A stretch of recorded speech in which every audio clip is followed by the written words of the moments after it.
如果你哋喜歡我哋呢套音樂劇咧，幫我哋 post 上 social media 咧，推廣俾更多好友去睇啦。咁如果你哋唔中意都唔緊要啦 ，post 上啲討論區話垃圾咁樣咧，咁可能佢哋會有興趣會嚟睇下，唔真係咁垃圾嘅，因為有啲人拗氣㗎嘛，係咪？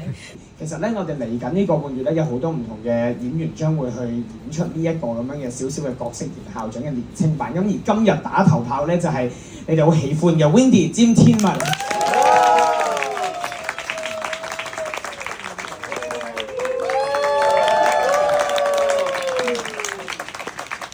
即係我覺得咧佢係真係非常之厲害，因為我哋有成9個唔同嘅 artist 嚟客串咧，其實每人得1-2次嘅彩排機會嘅，2-3次咁樣啦可能。然之後佢係基本上每次嚟彩排啦，然後去話俾佢聽下邊個位可以點做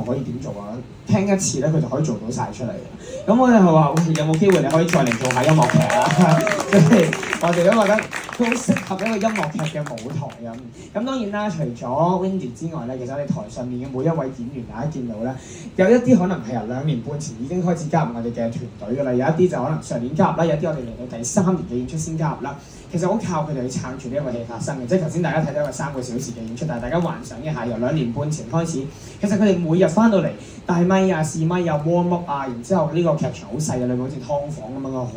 tiny 嘅啫，跟住就要去到搬景啊、打仗咁樣去完成咗一場演出，第2日又再翻嚟做，而呢一個咁樣嘅 practice 靠住呢一班台前幕後喺呢一個劇場度發生咗600次，都想借你嘅掌聲，俾一次我哋舞台上面所有嘅演員，我哋幕後嘅工作人員。喺後邊壓縮嘅 SM 同埋 operator。